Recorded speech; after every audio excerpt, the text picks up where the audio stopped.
Welcome back, Pokemon trainers. Professor Chaz here, and the lab coat is on back order.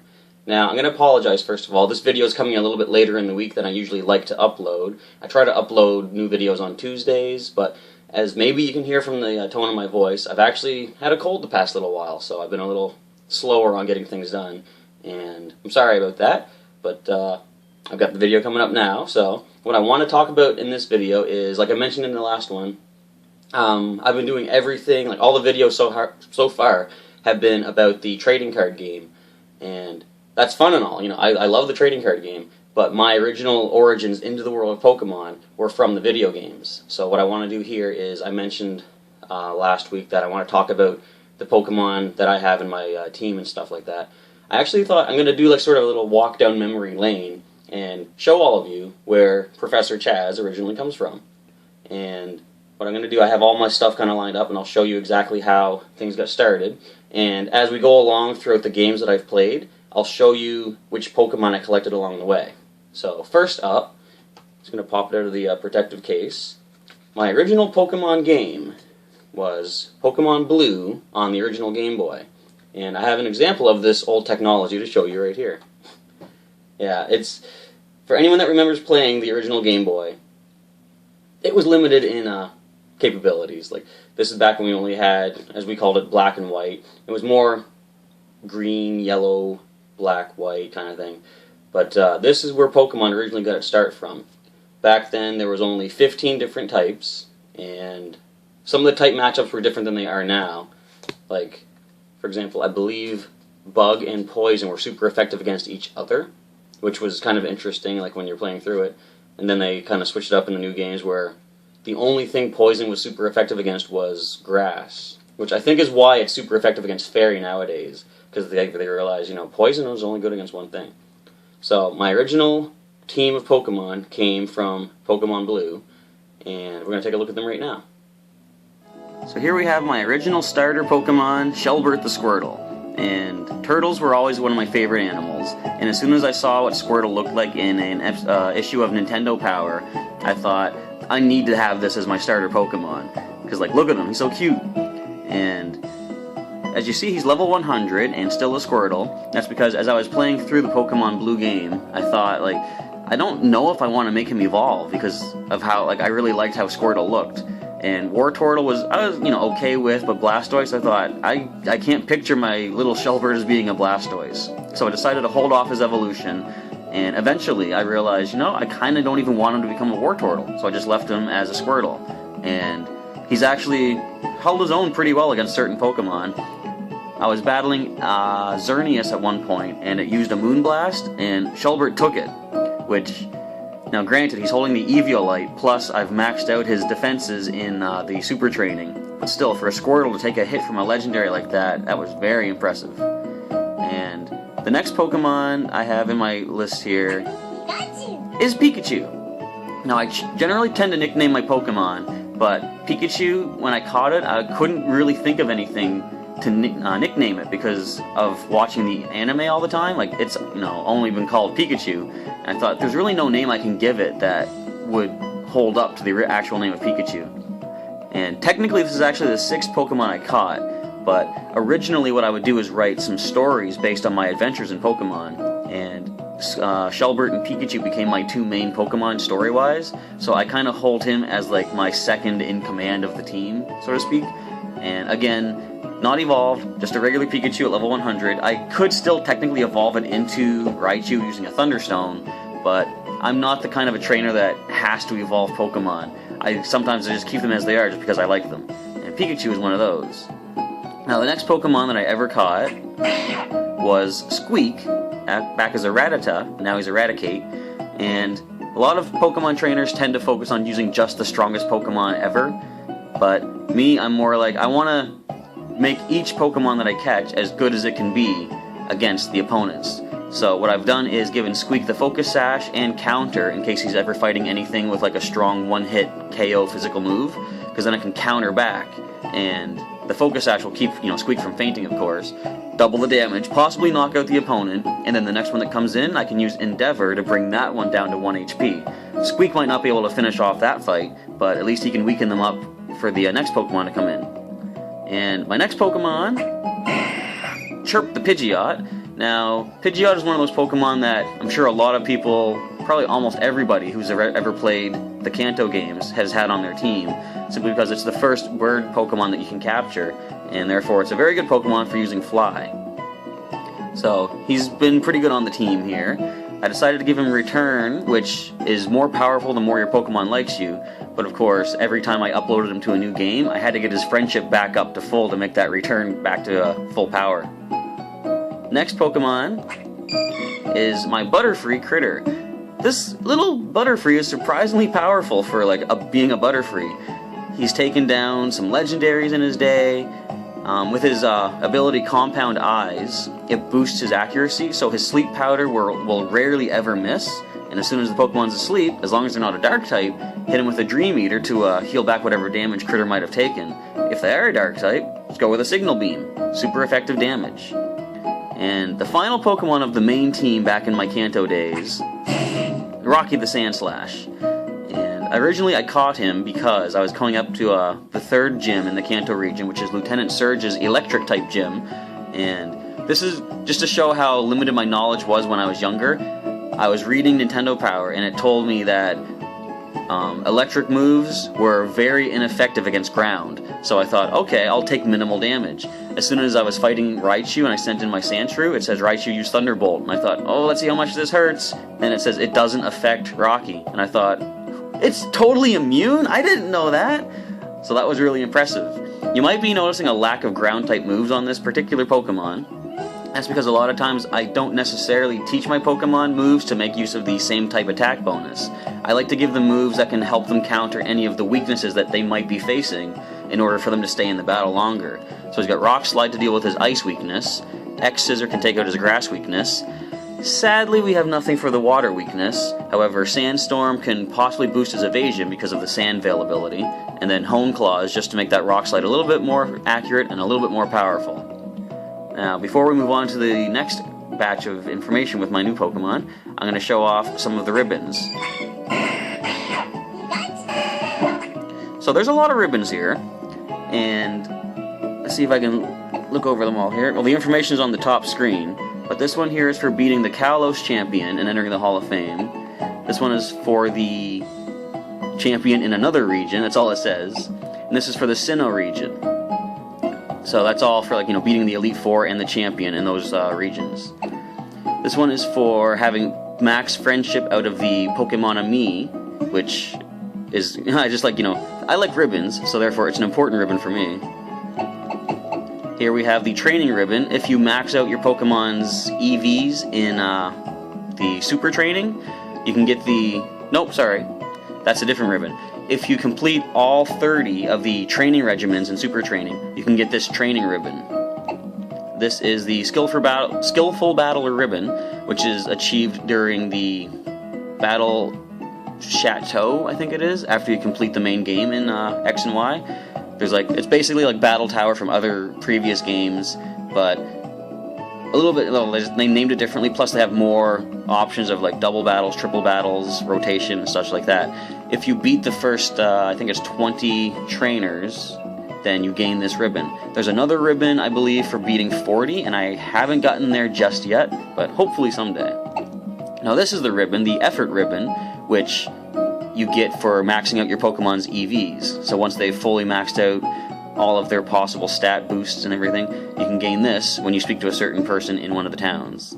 These next 7 are just sort of daily ribbons that you can pick up from, I forget who it is in this game, but in past games, if you talk to somebody every day, you'll get one of these ribbons, one for each day of the week. And this is a gorgeous ribbon, which is obtained from, what was it, the Ribbon Syndicate, I think it's called, back in Pearl. For 10,000 Poké-Dollars, you can buy one of these gorgeous ribbons for your Pokemon. For 100,000 Poké-Dollars, you can buy the Royal Ribbon, which is basically the gorgeous ribbon, only bumped up a bit. And for the maximum 999,999, yes, back in the day that was the maximum, not like today, you can get the gorgeous Royal Ribbon. It says it's a gorgeous and regal ribbon that is the peak of fabulous. Now, for maximum friendship with your Pokemon in general, not just Pokemon I've, you can gain this footprint ribbon. And certain characters in the game will give this to you. I believe in Pearl there was a guy called Mr. Footprint, I think, and he would just give this to you if your Pokemon was at max friendship. This is the Legend Ribbon. This is why I wanted to get Pokemon Soul Silver, because if you defeat Red at the top of Mount Silver after the main game is complete, you will earn this Legend Ribbon. And let me tell you, that is one of the toughest battles, especially if you're going to use a team of Pokemon such as mine that aren't all fully evolved. It's a little bit tricky. And this is the Earth Ribbon. You get it from the GameCube games, Pokemon Coliseum or Pokemon XD Gale of Darkness, by completing Mountain Battle, which is a 100 battle gauntlet sort of a thing, although you heal up between matches. By defeating all 100 trainers, you will earn this Earth Ribbon. Down here we have something that's a little bit unfortunate. Back in the original Ruby and Sapphire games, you were able to win contest ribbons in each of the 5 different attributes, which are cool, beauty, cute, smart, and tough. And each one had its own list of ribbons. Like there was a normal rank, super rank, hyper rank, I think, and then master rank. However, just probably to save on data for the new games, they compiled all of those ribbons into one main commemoration ribbon here. And on the top screen, it just shows a number of how many ribbons you have. I'll just show you a quick look there. 33 for Shelbert here. And alongside that is the Battle Memory ribbon, which demonstrates how many past battles your Pokemon has succeeded in battle towers in the past regions. Shelbert only has the one, yet they still give him a commemorative ribbon compilation of them all.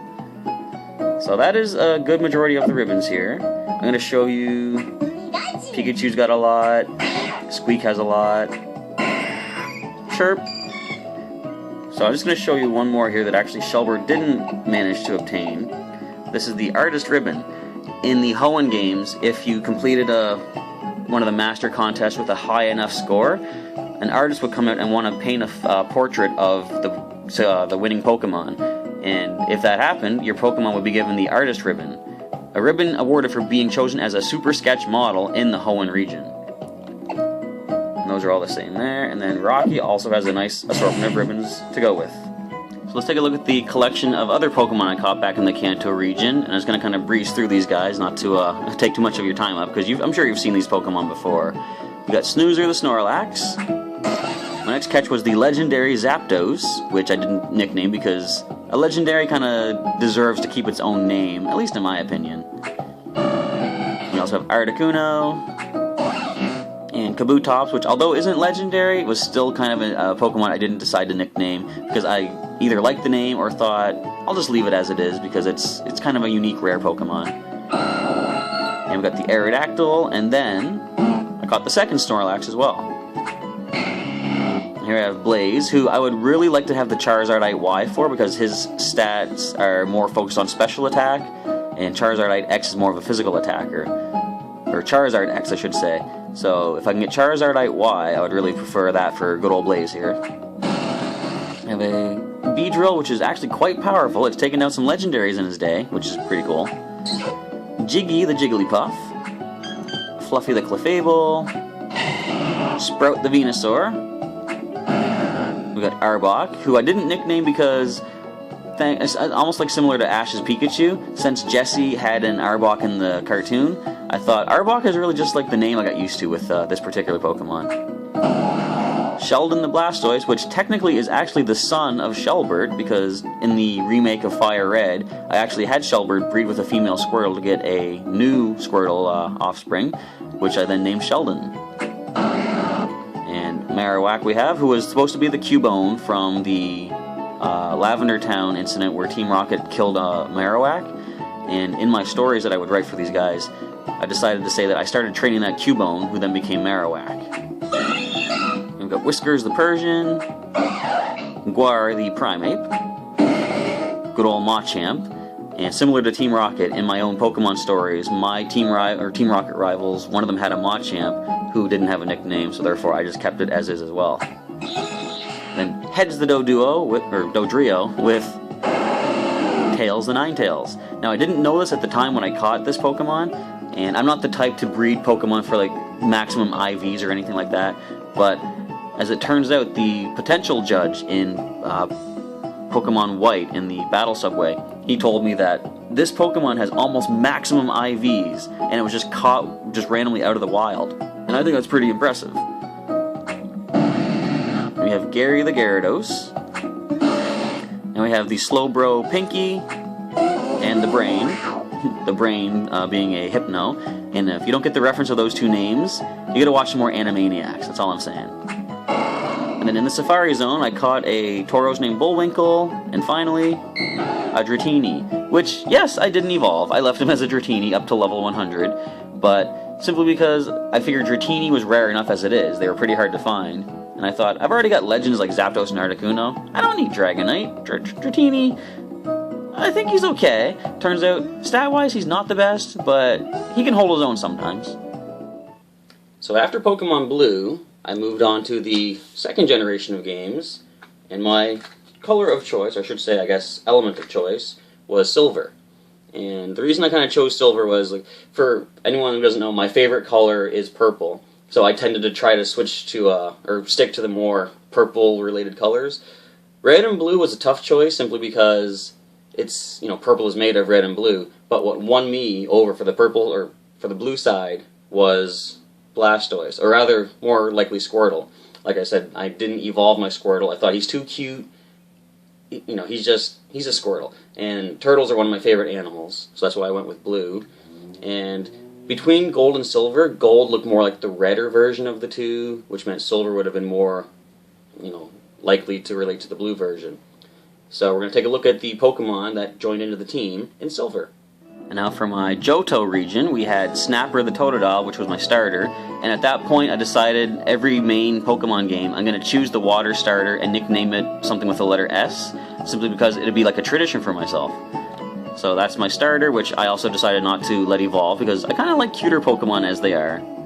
And we have Smarty the Noctowl, an impressively powerful Keaton the Heracross, and since Gold and Silver introduced the concept of eggs and breeding, you're given an egg at one point, which hatched into Egbert the Togetic. So following after Silver, the next game I picked up was actually for the new Game Boy Advance system. This is a Game Boy Advance SP. This is the very first Nintendo system that had like a flip-top thing, which is pretty common now with the DS and 3DS. So my next game in the journey would be Pokemon Sapphire. So this is when Ruby and Sapphire came out, was for the Game Boy Advance, and I went with Sapphire because it relates back to the Blue version, which I originally started in. But this is where things got a little bit unfortunate, because although I was able to upload Pokemon from Blue into Silver, there was no way to connect these older games to the Game Boy Advance systems. So people getting these games had to completely start over from scratch, which for some might not be a big deal, but for me it felt unfortunate, because these guys that I have been working on for the past couple of years or so were now just locked into these cartridges. Like, they're still in there to this day, as long as the battery save hasn't gone out on it. I don't think it has. So I started over with a new team in a new region, Hoenn, and let's take a look at those guys. And my starter Pokemon for the Hoenn region was Skippy the Mudkip, which is now evolved into Swampert, followed by Majestic the Altaria, and Pokémon, named after Majin Buu from Dragon Ball Z, because its pre-evolved form, Hariyama, looks like Majin Buu if you look at it.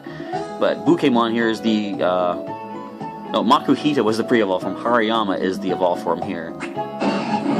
And Scruff the Manectric, Burrow the Ninjask, and finally, another Gyarados for a main team here, Dive Bomb, because I needed someone that could dive, and that sounded like a cool name. Now, admittedly, at this point in my adventure through the Pokemon world, this is where I kind of fell off a little bit, for like probably a couple years maybe, because nobody that I knew was playing the new games. Maybe just one or two people, but like it was like difficult to get connected for stuff like, you know, trading and battle and stuff. So what I was mostly doing in this was catching Pokemon just to fill the Pokedex, and really focusing on doing some breeding, trying to breed unique movesets for newborn Pokemon from like level 1. Level 5 back then, technically. And it was fun for a little bit, but then since there was no real way to connect with other people, I kind of fell off of it a little bit. And the next thing that came along would be for the original Nintendo DS systems. I picked up Pokemon Pearl. Now the reason I went with Pearl, it sounds like purple. It's close as I can get, closer than Diamond anyway. And the reason I wanted this was because, does it mention it? Wi-Fi connection. This would allow me to be able to play Pokemon with people all over the world from the comfort of my own home. And I really like that idea, like being able to battle at any time, because like I said, with Sapphire, the connectivity with other players was on the more difficult side. This would have been, a lot easier and more fun for me. So I picked up Pearl. Now let's take a look at the Pokemon from Pearl. Starting off in Pearl, my starter was Slippin, the Piplup, Canuck the Bibarel, Medusa the Onyx. Now I really wanted to catch this because Brock was the first gym leader in Kanto, and Onyx always left an impression on me, and I thought, I want to train an Onyx on my team someday. And we have Sol the Weavile, which I actually got from a friend in a trade when I said I was going up against the Grass-type gym, and my entire team to that point was weak to Grass, so she offered to trade me an Ice-type to help me out there. Then we have another egg-given Pokemon, Shelly, the Blissey, which started off as Happiny when it hatched from the egg. And finally, Cliff, the Clefairy, I should say. And I wanted to get Metronome on the team again, because I really missed using Metronome with my Clefable back in Kanto. Now that I was really back into Pokemon, because this really, rejuvenated my interest in the game, I felt bad still about these guys locked into the old Game Boy cartridges. So I thought, what can I do about that? I went and picked up another Game Boy Advance game, Fire Red. And I went with that simply because I like Charizard more than Venusaur, and Leaf Green, Venusaur was the one, so I preferred this one. So I picked that up, and the idea was, since the Nintendo DS had a slot for Game Boy Advance games, you were able to upload Pokemon from Game Boy Advance games into the DS games, like Pearl. So, knowing that, what I realized what I can do is pick up one of the original remakes of the Red and Blue games, recreate my team in that, like catch the same Pokemon, teach them not the same moves because there's new moves, right? But get the same team of Pokemon on the go, and then by training them up, sending them over to Sapphire, gaining some more ribbons because I'll mention the ribbons there too. Then I can finally upload them into a game like Pearl that can connect all over the world. So my original team could be out there in the world battling people, which I thought was really exciting. So I picked up Fire Red. So we already took a look at that team there. Taken a look at that team, I should say. And what I had to do was, unfortunately in Fire Red, they don't have Wild Sandshrew. So I would have to catch something different to, replace Rocky. I picked up a Diglett, I believe. Yeah, Diglett in Diglett's Cave, simply because it's a ground type, and my original reason for getting Rocky was to fight Lieutenant Surge. So I got another ground type. The Diglett was a placeholder until I was able to breed a Sandslash, or Sandshrew, in Sapphire. Now, one thing that's kind of unfortunate about the way it happened is since the egg hatched in a different region, every other Pokemon, like Shelbert, Pikachu, and them, they all say they were, come from Kanto. Rocky says he came from Hoenn. A little bit of an unfortunate thing, for a consistency's sake, but no big deal. We can just say that his egg was made in Hoenn, and maybe a Fearow flew it off to Kanto, or no. Reverse that. Yeah. So that is the Fire Red game. Just going to stack him there. Now, then what I wanted to do is, since I was focused on getting ribbons, and I don't remember if there were ribbons or not in this, but just for the sake of going through all the games, I did pick up Soul Silver, the remake of the original, Gold and Silver games. So I picked this up.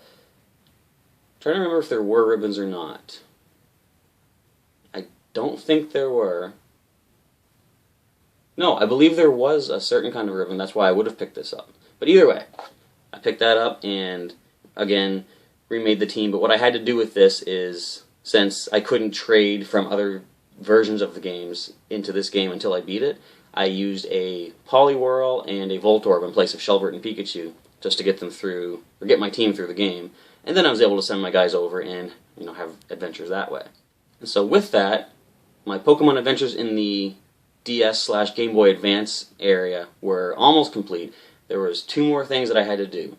Technically probably only 1 more, ribbon-wise, but I did both anyway. And those would be the GameCube Pokemon games, we got Pokemon Coliseum, Pokemon XD Gale of Darkness. Now, if you haven't heard of these were more, I would say, more mature-ish kind of Pokemon games, where a bit more of like a serious storyline. The trainer, well, at least in the first one, the trainer that you are, or that you play as, is an older trainer than we're accustomed to in most Pokemon main story games. And these two games focus on a group called Team Sapphire, whose goal is to capture Pokemon and close their hearts and turn them into something called a Shadow Pokemon. And in the original Coliseum, Shadow Pokemon were kind of just limited. They were Pokemon that knew the move Shadow Rush, I believe it was, and that was it. Like, you could, like, if you use these Pokemon as you train them up, sort of like the friendship thing in the regular Pokemon games, you would lower the Shadow meter, and once the meter was down low enough, at completely empty, you could then do one final event to unlock their heart and return them back to being a regular Pokemon. Now, this was a fun game. It starts you off with Espeon and Umbreon as your starters, which kind of makes it a little different than the usual games because you didn't become like a trainer from a professor giving you a starter. It just jumps you into the story. You're already a trainer with these two Eevee evolutions. And it's pretty cool. The neat aspect of this is you don't catch wild Pokemon for your team. You can only get Pokemon by stealing them from other trainers. However, since you are a good guy, sort of like a bad guy reformed into a good guy, your goal is to only catch Pokemon that are Shadow Pokemon so you can restore them back to normal. So that was pretty cool for a starter in the Ore region of Pokemon. I really like this one a little bit more because you can catch wild Pokemon at some point in the game, but it is also a thing of you have to catch the Shadow Pokemon and purify them. But there was like a lot more to this one, more adventure, returning characters and stuff like that. And these two games are the only way you can get certain ribbons. There was the Earth Ribbon, which by completing a 100 battle challenge called Mount Battle, all competing Pokemon in your team would gain the Earth Ribbon.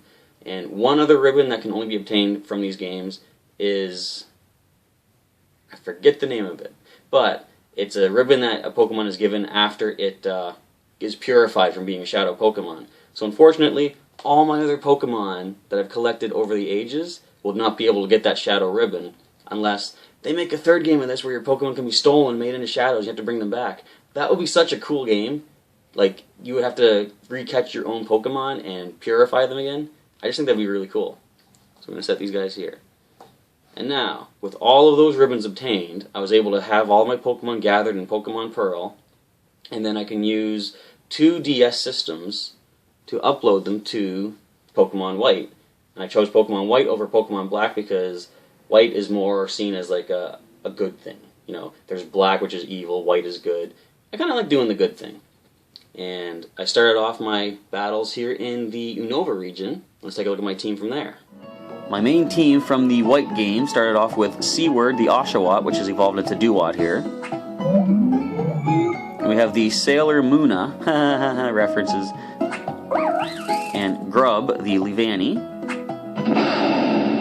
Irwin, the Crocodile, as an homage to the late Steve Irwin, God rest his soul. And Witwicky, the Litwick, which became this Chandelure here. And the last Pokemon on my team was from the Dream World, which is now, I believe, deactivated. Chuck. Yes, another Bibarel, but that was the first one that I actually caught in the Dream World. Plus, it had the Moody ability, which, for a player who really likes randomness in games to keep it interesting, Moody is so fun. I know certain people don't like it, but I love it because it randomly boosts a stat and lowers another stat at the end of each turn. And that just makes it so much fun for me. And finally, we come to the present day. My current Pokemon game I'm still having fun playing is Pokemon X. I do want to eventually I'm probably going to go with Omega Ruby when I am able to pick a new one up, because there's new contest ribbons.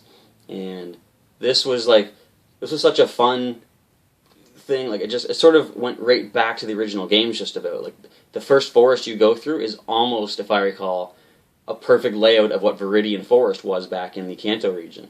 So what I did with this was kind of an interesting thing when I chose my team. So let's take a look at them. And now we have my Pokemon X team. Springer, the Greninja.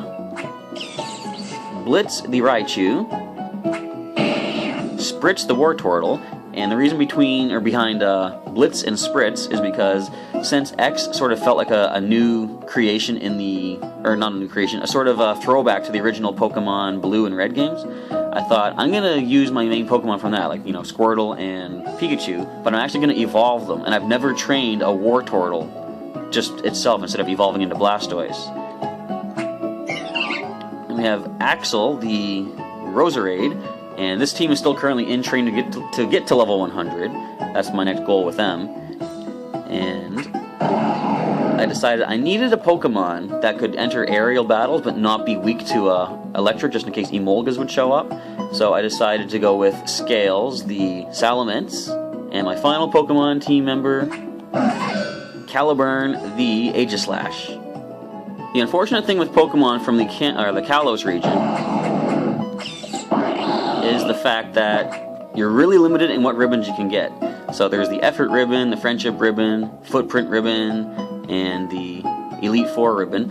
I can take them into the Battle Maison. I forget if it's Maison or Chateau, but I can take them in there for some ribbons, and I can also get the Weekday ribbons. There's a few others that I can get as well, but it's nothing compared to the ribbons of like the original Pokemon from the Fire Red game. Alright, so that is my collection of my main team of Pokemon over all the ages ever since the original Pokemon Blue version.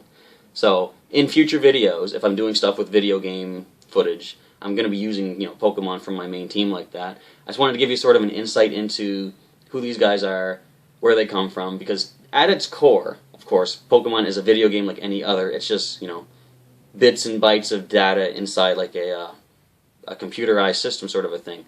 So, that's all it really is, but to me, it's a little bit more than that, It's like, these are guys that I've been training ever since I was like, what? I don't know, like, how long has Pokemon been out even? Like 20 years ago?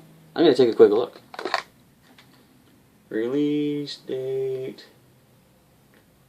doesn't say. So, we're just going to go with, say, somewhere between 15 to 20 years. Feel free to look it up, and I might be wrong, I don't know. But it's just neat to be able to see Pokemon that, although they are just a collection of data, they've been moved so far through all these different regions, and like that's what the ribbons are meant to, they signify to me. It shows how far these Pokemon have traveled and all the adventures that they've had. So, in future videos, when I record some video game footage, look forward to seeing some of those guys in battle, and maybe even, if you want to have some battles against me, leave me a comment down below, and we'll see if we can set up some time to do some Pokemon video game battles over the Wi-Fi connection. Alright, thanks for watching the video, and I'll catch you next time.